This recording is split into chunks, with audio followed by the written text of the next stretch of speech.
ఇంట్లోనే గులాబ్ జాములు సింపుల్గా ఈజీగా చేసుకోవచ్చు. ఎక్కువ శ్రమ కూడా అవసరం లేదు. ఇది ఒక 10 నిమిషాలు కష్టపడితే మన గులాబ్ జాములు ఇంట్లోనే ఈజీగా అయిపోతాయి. అయితే ఇక్కడ నేను చేసేది ఇన్స్టాంట్ గులాబ్ జాము మిక్స్. అయితే పైన క్రాక్స్ రాకుండా లోపట వరకు సాఫ్ట్గా మంచిగా పాకం అనేది లోపటి వరకు వెళ్తుంది. ఇలా లోపట ఉండ కట్టకుండా మంచిగా సాఫ్ట్గా గులాబ్ జామ్ ఎలా చేసుకోవాలో ఈ వీడియోలో అయితే చూసేద్దాము. ముందుగా ఇక్కడ చక్కెర పాకం అయితే పట్టుకుంటున్నాను. నేను 1 కప్పున్నర చక్కెర తీసుకున్నాను. దానికి 2 కప్పుల వాటర్ అయితే వేసుకున్నాను. మీ స్వీట్నెస్ బట్టి మీరైతే చక్కెర పాకం అయితే ప్రిపేర్ చేసుకోండి. మేమైతే కొంచెం స్వీట్గానే తింటాము. సో నేనైతే కొంచెం చక్కెర అయితే ఎక్కువనే వేసుకున్నాను. ఇలా వాటర్ పోసాక దీన్ని స్టవ్ పైన పెట్టేసుకొని కొంచెం సేపు దీన్ని బాయిల్ అవ్వనివ్వాలి. దీనికి పాకం అనేది ఏం అవసరం లేదు. గులాబ్ జామున్కి కొంచెం మనకు చక్కెర కరిగి కొంచెం థిక్నెస్ అయితే సరిపోతుంది. మనకు ముట్టుకుంటే కొంచెం జిగురుతనం తెలిస్తే సరిపోతుంది. మరీ తీగ పాకం ముదురు పాకం ఏం అవసరం లేదు. ఇలా జిగురుతనం తెలిస్తే సరిపోతుంది. ఇప్పుడు దీనిలో కొంచెం ఇలాచీ పౌడర్ అయితే యాడ్ చేసుకుంటున్నాను. నేనైతే 1 టేబుల్ స్పూన్ ఇలాచీ పౌడర్ యాడ్ చేసుకుంటున్నాను. ఇది ఇంకొక నిమిషం అలా కలిపేసుకొని దీన్నైతే సైడ్కి పెట్టేసుకోవాలి. మనకు పాకం ఫస్టే చేసి పెట్టుకోవాలి. బాగా వేడిగా ఉన్నప్పుడు గులాబ్ జామ్ వేస్తే ఏమవుతుందంటే మెత్తగా అయిపోతుంది. అలా కాకుండా పాకం అనేది కొంచెం గోరువెచ్చని అయ్యే వరకు మనము దీన్నైతే సైడ్కి పెట్టేసుకోవాలి.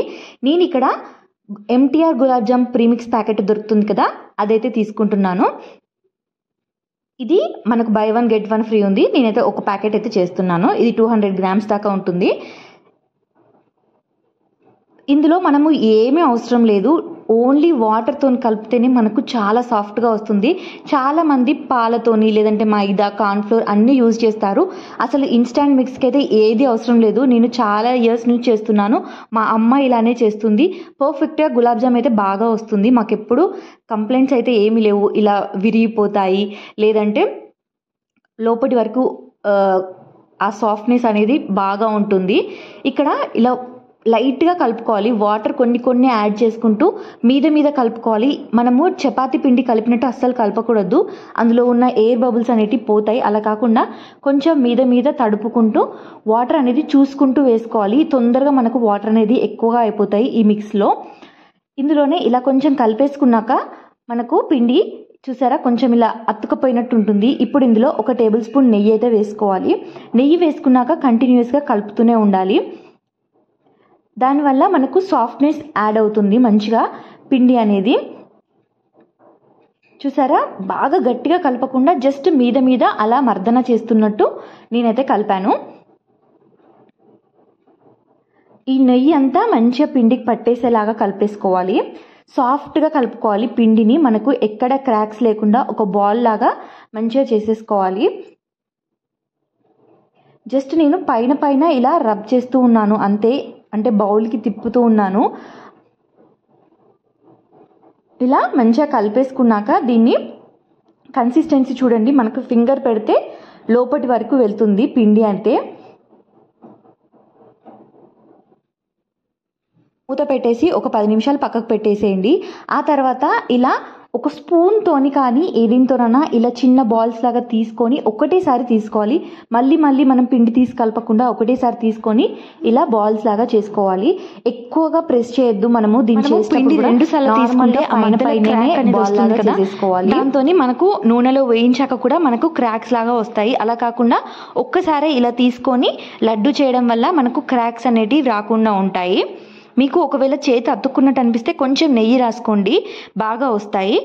పైనే ఇలా తిప్పుకుంటూ మిగతా బాల్స్ అన్నీ కూడా నేను ఇలానే ప్రిపేర్ చేసుకున్నాను.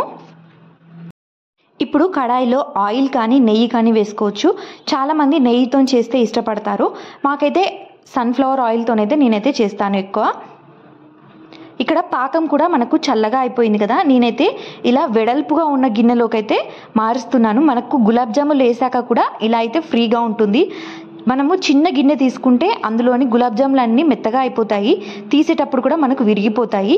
ఇక్కడ నూనె కొంచెం లైట్గా హీట్ అయితే సరిపోతుంది. బాగా హీట్ అవ్వనవసరం లేదు. ఇక్కడ ఇలా గులాబ్ జాములు అన్నీ వేసేసుకుంటున్నాను. అన్నీ వేసేసుకొని మీడియం ఫ్లేమ్లో మంచిగా ఫ్రై చేసుకోవాలి. దీన్ని తిప్పుకుంటూ ఫ్రై చేసుకోవాలి. దానివల్ల మనకు చుట్టూ ఒకటే కలర్ వస్తుంది, ఒకటి 2 లోపటి వరకు మనకు మంచిగా కుక్ అవుతుంది. దానివల్ల మనం పాకంలో వేసినా కూడా రసం లోపటి వరకు వెళ్తుంది. ఇలా తిప్పుకుంటూ లైట్ గోల్డెన్ బ్రౌన్ వచ్చే వరకు వేయించుకోవాలి. చూసారా, ఇక్కడ కలర్ అనేది కొంచెం మారుతుంది. అన్ని బాల్స్ ఈవెన్గా ఫ్రై అవుతాయి. ఇంకొకటి సగం చేసే కన్నా ఒకటేసారి ఇలా మొత్తం చేసుకోవడం వల్ల అన్నీ ఒకటే రంగు వస్తాయి. ఖచ్చితంగా ఇలా తిప్పుకుంటే మంచిగా ఈవెన్గా ఫ్రై అయిపోతాయి. చూసారా, ఇలా లైట్ గోల్డెన్ బ్రౌన్ వచ్చేసాయి కదా. ఇప్పుడు దీన్నైతే తీసి సైడ్కి పెట్టేసుకోవాలి.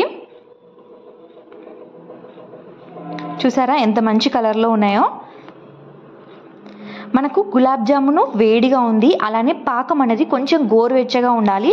అప్పుడే 2 కలిస్తే మనకు పర్ఫెక్ట్గా గులాబ్ జామ్ అయితే రెడీ అవుతుంది. ఇప్పుడు ఈ గులాబ్ జామ్ బాల్స్ని అందులో వేసేసుకోవడమే. పాకంలో వేసుకొని 10 నిమిషాలు మూత పెట్టి పెట్టేసుకోవాలి. దానివల్ల మనకు పాకం అనేది లోపటి వరకు బాగా పడుతుంది. గులాబ్ జాములు లోపల సాఫ్ట్గా అయిపోతాయి. వేడి మీద వేస్తే మెత్తగా అయిపోతాయి, గుజ్జుగా అయిపోతాయి, అస్సలు బాగుండదు. ఇలా చల్లగయ్యాక వేసుకొని మంచి ఒక 10 నిమిషాలు పక్కకు పెడితే మనకు గులాబ్ జాములు అయితే రెడీ అయిపోయాయి. దీనైతే సర్వ్ చేసుకోవచ్చు. లోపటి వరకు సూపర్ సాఫ్ట్గా ఉన్నాయి గులాబ్ జాములు అయితే. మీలో ఎంతమందికి గులాబ్ జామున్ అంటే ఇష్టం కామెంట్ చేయండి. నాకైతే gulab jam with ice cream అయితే చాలా ఇష్టం. ఈ వీడియో కనుక మీకు నచ్చినట్టయితే ప్లీజ్ లైక్ చేయండి, షేర్ చేయండి, సబ్స్క్రైబ్ చేసుకోండి. సబ్స్క్రైబ్ చేసుకుంటే పక్కనే బెల్ ఐకాన్ ఉంటుంది, దాన్ని క్లిక్ చేయండి. అప్పుడే నేను ఏ వీడియో పెట్టినా మీ వరకు అయితే నోటిఫికేషన్ అయితే వస్తుంది. Thank you for watching.